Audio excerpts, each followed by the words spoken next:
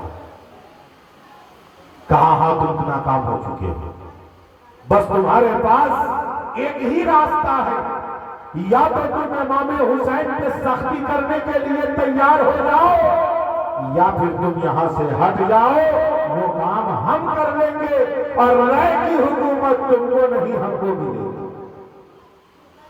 ایک رات کی مہلت لی کہ ہم بتاتے ہیں، بے چین تھا، بے قرار تھا، کیا کریں نہ کریں، کیا کریں نہ کریں، مگر حکومت کی جو لالچ ہے نا، یہ عجیب لالچ ہے، یہ آج بھی سنتے نہیں ہیں کہ حکومت کے چکر میں لوگ اپنی بہن بیٹی کو پیش کر دیتے ہیں۔ اپنے گھر کی خواتین کو سپرد کر دیتے، آج بھی سنتے آئے دن اخباروں میں اور نیوز چینلوں میں اس طرح کی باتیں سننے پڑھنے دیکھنے کو ملتی۔ یہ حکومت کا بخار عجیب بخار ہے، چڑھ چکا تھا عمر بن سعد کے اوپر، تو کہا بات رہی سختی کی تو ہم ضرور کریں گے۔ یہ کرتے کرتے 3 سے لے کر 6 محرم کی تاریخ ہو چکی، 3 دن گزر چکے، فوجی دستے کے آنے کا سلسلہ جاری تھا، امام حسین کے منانے کا سلسلہ جاری تھا کہ مان جائیں، اور اسی درمیان میں تقریباً 4 یا 5 کوفہ کے وہ لوگ جن لوگوں نے خط لکھا تھا وہ امام حسین کے پاس آ بھی گئے تھے۔ ایک حبیب بن مزاحم تھا، ایک مسلم بن اوسجہ تھے، ایک نافع تھے، ایک بریر تھے، ایک عابس تھے، یہ سب کوفہ کے معمر لوگ تھے۔ ان لوگوں نے بھی خط لکھا تھا امام حسین، مگر پہرا اتنا زوردار تھا کہ امام حسین جیسے ہی آئے اور یہ خبر کوفہ میں گئی کہ امام حسین کربلا آ چکے ہیں، تو جیسے جیسے فوجی دستہ آنے لگا تھا اسی میں چھپ چھپا کر کسی طرح سے یہ چاروں امام حسین کے پاس آ چکے تھے، الگ الگ تاریخ میں الگ الگ وقت، اور آ کر امام حسین کے سامنے ندامت کے آنسو گرا رہے تھے کہ ہم نے جو خط لکھا تھا تو حالات تو اس وقت کچھ اور تھے، آج کے حالات کچھ اور ہیں، مگر یہ خط لکھنے والے خبر سنانے نہیں آئے تھے بلکہ یہ تہیہ کر کے آئے تھے کہ امام حسین کو اگر قتل کیا جائے گا تو ان سے پہلے ہم ان کے نام میں شہید ہو جائیں گے۔ حضرات محترم، یہ حضرت حبیب بن مزاحم جو تھے، راویوں نے کہا کہ یہ صحابی رسول تھے۔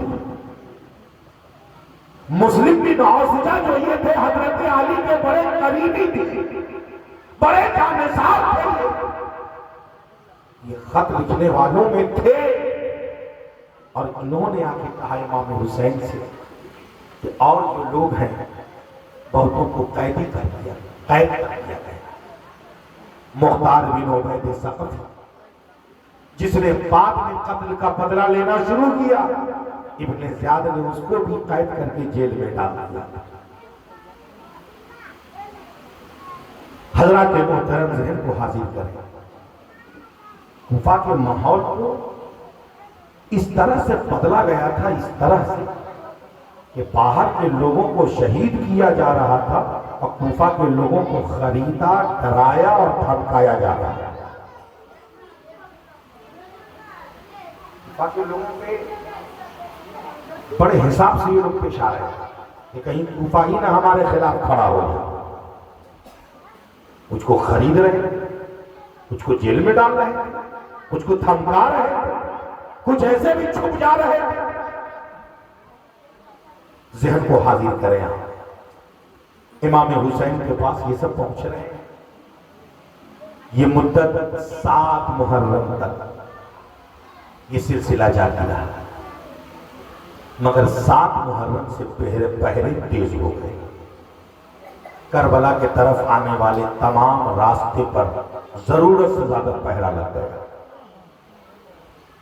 اب آنا بڑا مشکل ہو گیا۔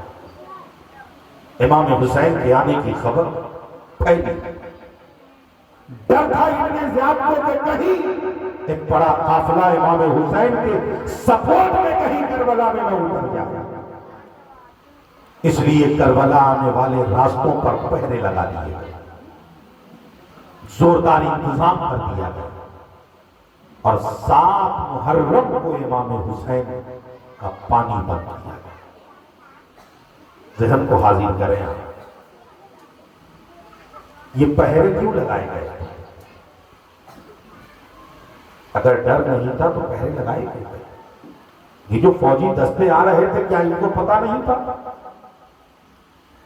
تو فوجی دستے کی 3 کنڈیشن تھی. اس میں 3 طرح کے لوگ تھے. جو سردار قسم کے لوگ تھے ان کو پتا تھا کہ ہمیں حسین ابن علی سے لڑنا ہے. جو سپاہیوں میں کچھ بیدار قسم کے لوگ تھے ان کو یہ کہا گیا تھا کہ امام حسین نے خروج کیا ہے، یزید کے حکومت کے خلاف قدم اٹھایا ہے، بغاوت کی ہے، یہ کہا گیا.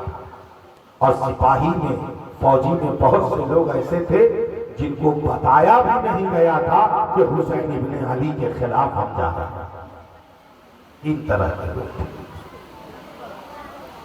جو سردار قسم کے تھے ان کو سب پتا تھا، پوری بات پتا تھا، جن سے لڑنا ہے پتا تھا، جن کا پانی بند کرنا ہے پتا تھا، کون کون آئے ہیں یہ بھی پتا تھا، خط لکھ کر بلایا گیا ہے یہ بھی پتا تھا.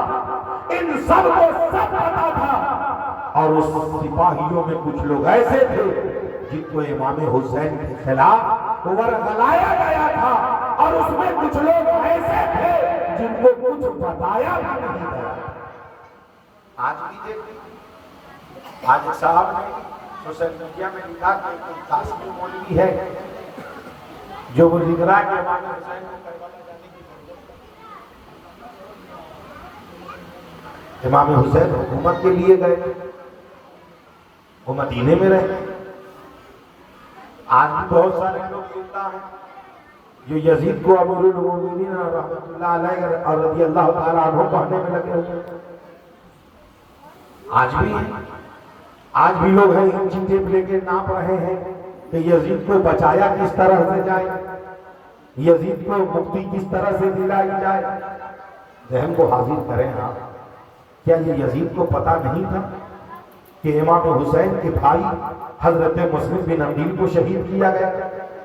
کیا یزید کو یہاں پہ ہوشیار نہیں ہونا چاہیے کہ جب اس نے امام حسین کے بھائی کو شہید کیا ہے تو ہو نہ ہو کہیں امام حسین کو شہید کر دے؟ حضرات محترم، بہت سارے راستے تھے، مگر یاد رکھیں یزید وہاں موجود نہیں تھا، مگر جو وہاں موجود تھا وہ یزید کے ہی حکم پہ سب کام کر رہا تھا، وہ یزید کے اشارے پر ہی سب کر رہا تھا، وہ یزید کے کہنے پر ہی سب کر رہا تھا. حضرات محترم، اپنے ذہن کو حاضر کریں. یہ فوجیوں کی حالت ہے. اسی لیے امام حسین بار بار، آپ پہلے بھی سنے ہیں اور آگے بھی سنیں، کہ فوجیوں سے کہتے تھے مجھ کو پہچانو میں کون ہوں، مجھ کو پہچانو میں کون ہوں. امام حسین جانتے تھے کہ سب ہم کو پہچانتے نہیں ہیں. امام حسین بار بار یہ کہتے تھے کہ میں تمہارے نبی کا نواسا ہوں.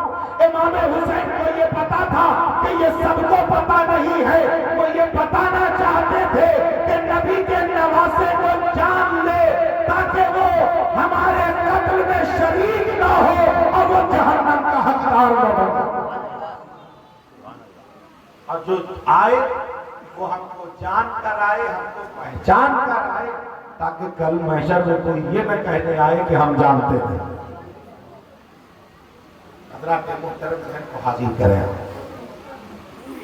امام پاک کا قافلہ کربلا میں سپاہیوں کی تعداد بڑھی، باہر سے کچھ لوگ آئے، وفاقی لوگ آئے. ایک شخص راستے میں امام حسین کے ساتھ ہوا تھا، ظہیر بن قین، وہ بھی ساتھ رہا.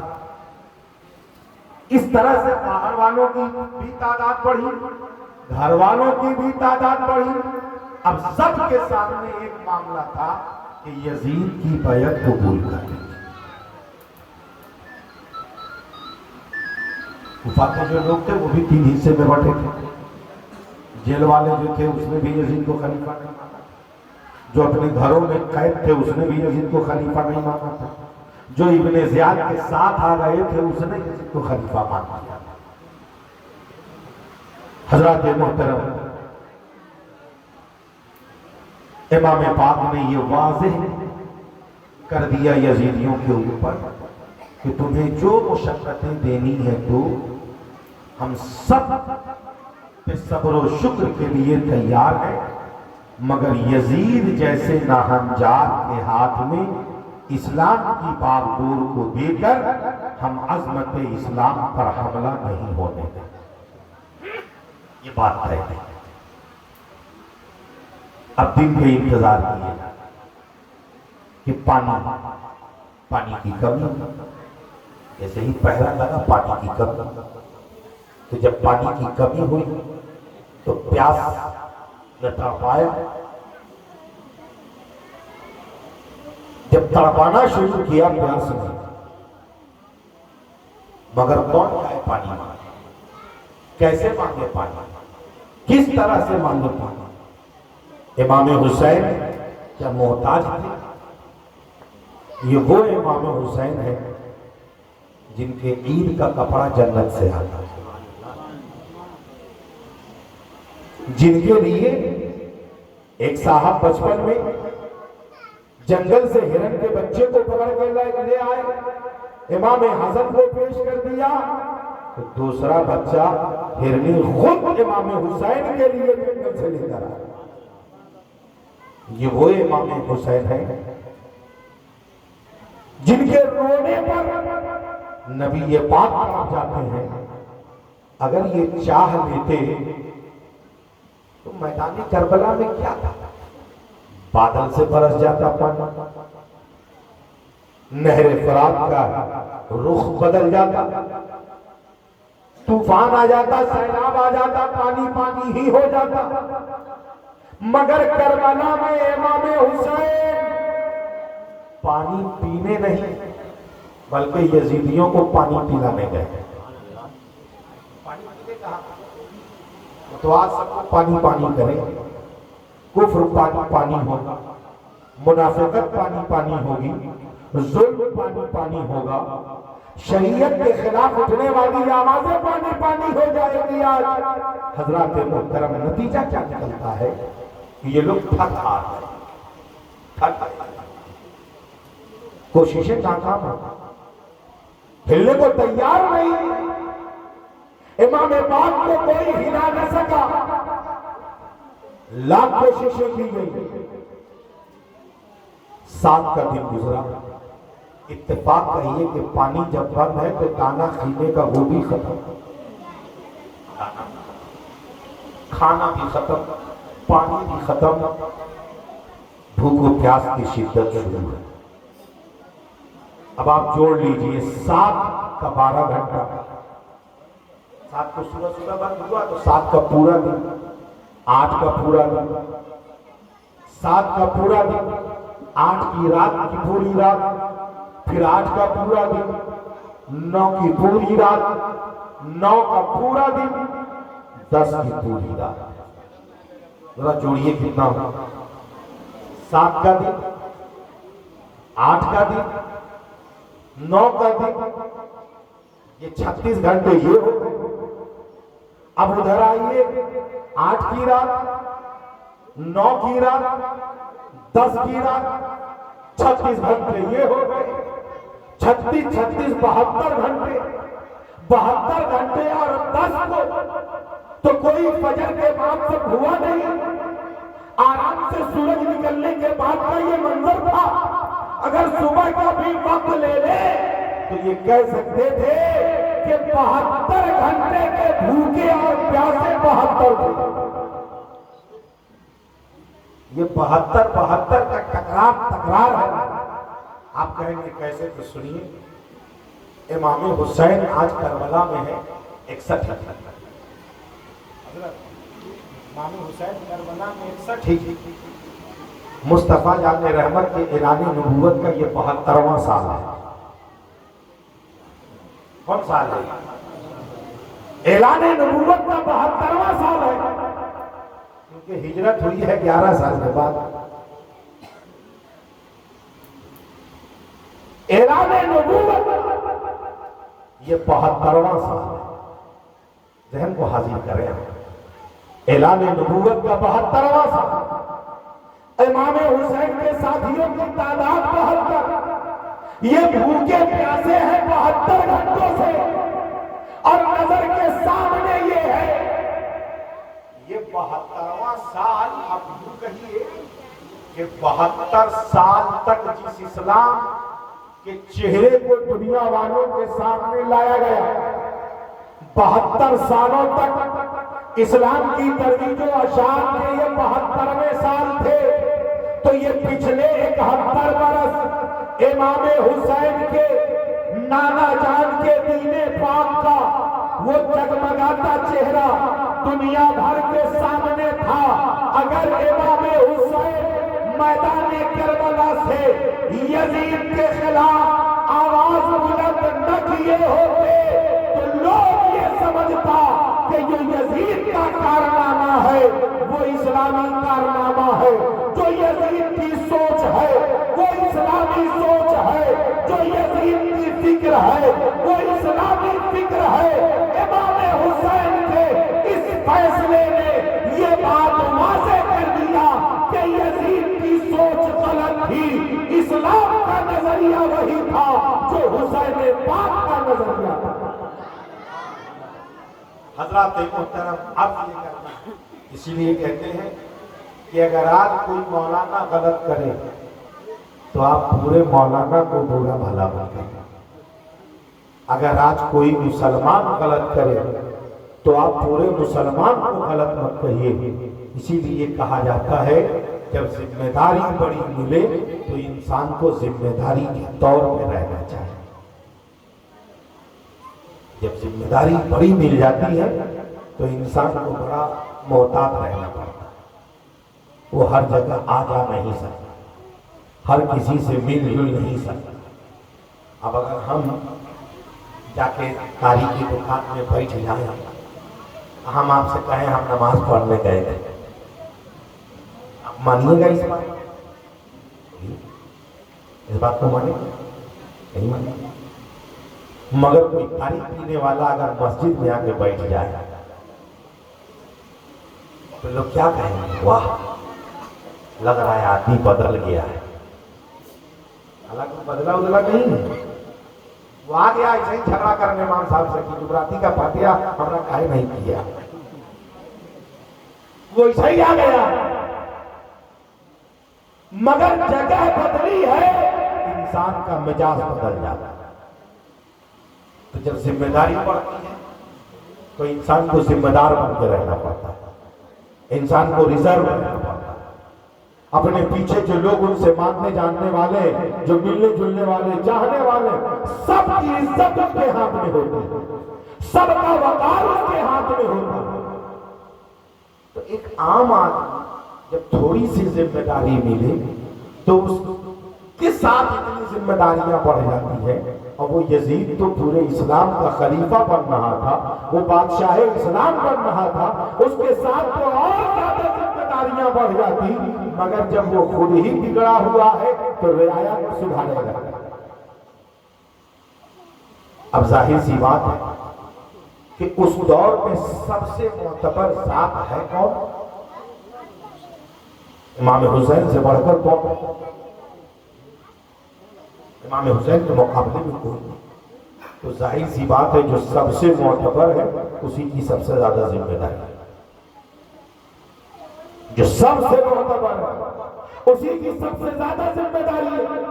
اور امام حسین نے یہی کیا کہ جب رتبہ بلند ہے تو کارنامہ بھی حسین پاک میں بلند و بالا کرتا۔ حضرات محترم، اور نانا جان کے دین متین کی حفاظت فرمائی، درود پاک پڑھ لیجئے، اللہم صلی علی سیدنا و شفیعنا و مولانا محمد بارک وسلم، صلو علیہ صلاۃ و سلام علیک یا رسول اللہ صلی اللہ تعالی علیہ وسلم۔ ہم نے اس بات کو آگے اس لیے پڑھایا ہے، ساتھ ہی کو ہم 9 کی بات اس لیے کر دیے ہیں کہ اصل مقصد ہمارا یہ ہے کہ ہم 10 تک بعد کی بھی کچھ باتیں آپ تک بیان کی جا سکیں۔ اسی بات کے پیش نظر آج حالانکہ تاریخ 7 کی رات تھی، یہ کل بیان کرنا تھا، مگر بیان کرتے کرتے 10 تک 10 ہی کا بیان ہوتا ہے، معاملہ ختم ہو جاتا ہے۔ تو اس لیے ہم نے یہاں تک آج آئے ہیں، ہم آپ کو اس لیے یہاں تک لائے آج، تو عرض یہ کرنا ہے کہ میدان کربلا کو سن رہے ہیں آپ، داستان کربلا سن رہے ہیں آپ، اگر آپ کو کہیں پہ کچھ شک و شبہات ہوں، سمجھنے میں کچھ دقت درپیش آئے، تو آپ ہم سے ملیے گا، ہم سے پھر کریے گا۔ اگر 10-5 لوگ مل کر کسی بات کو سمجھنا چاہیں تو کہیے، تو پھر تقریبی اس کو ریپیٹ سمجھایا جائے، مگر یاد رکھیے گا کربلا والوں کے حوالے سے ادنا سی کوئی ادھر ادھر کی بات اپنے ذہن میں آنے دیں۔ بار بار یہ نہ سوچئے گا کہ امام حسین 72 ہی کربلا کیوں آئے، اتنے صحابی زندہ تھے، وہ لوگ کیوں نہیں آئے؟ ہم نے پہلے کہا ہے کہ وہ لوگ رخصت پر تھے، شریعت کی اصطلاح موجود ہے، رخصت کا دروازہ کھلا ہے، وہ نہ آئے تو بھی وہ گنہگار نہ ہوئے، اور امام حسین آئے تو یہ زیادہ ثواب کے حقدار ہو۔ سب کی اپنی اپنی ذمہ داری۔ آج پورا گاؤں ذکر شہادت سننے آیا ہے، بولیے آیا؟ پورا گاؤں مسجد میں نماز پڑھنے آتا ہے؟ نہیں آیا۔ تو عرض یہ کرنا ہے، تو کیا جو نہیں آیا وہ سب برباد آدمی ہے؟ استغفراللہ، نہیں، ہم مسلمان ہیں، ہم برباد کسی کو کہہ نہیں سکتے۔ تو ذرا سوچئے کہ آج جب ہر آدمی سننے نہیں آ پا رہا ہے، تو کل تو وہاں لڑنے اور مرنے کی بات تھی، بہت ساری مجبوریاں رہی ہوں گی، بہت ساری دقتیں رہی ہوں گی۔ آج تھوڑا سا پڑھا لگ جاتا ہے تو لوگ شہر نہیں جا پاتے، اور وہاں تو 72 آدمی کے لیے 10,000 سے لے کے 30,000 تک لوگ اکٹھا کھڑے ہوئے تھے، آدمی سے زیادہ آدمی تھا۔ حضرات محترم، عرض یہ کرنا ہے کہ میدان کربلا سے یہ سبق ملتا ہے کہ حقانیت کو بلند کرنے کے لیے تعداد کی ضرورت نہیں، جذبے کی ضرورت ہے۔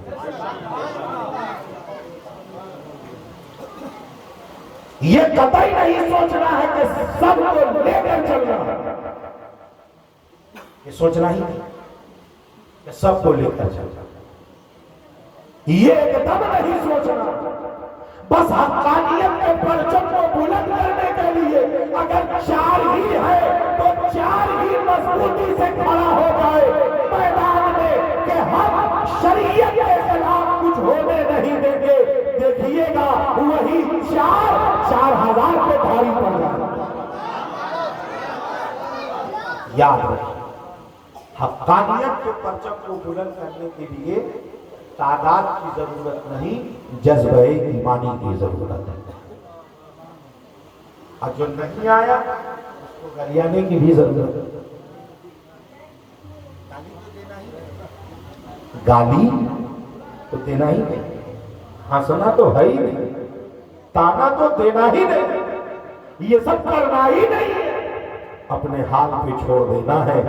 آج آپ کے اندر جذبہ پیدا ہے، ہو نہ ہو کل ان کی اولادوں کے اندر وہ جذبہ پیدا ہوگا، کل ان کی اولادوں کے اندر جذبہ پیدا ہوگا، اور یہی دعا کریں کہ مولا کریم ہم سبوں کے اندر حسینی جذبہ عطا فرما، ہماری نسلوں میں بھی حسینی جذبہ عطا فرما۔ وما توفیقی الا باللہ۔ السلام علیکم ورحمۃ اللہ۔ کھڑے ہو کر سلام۔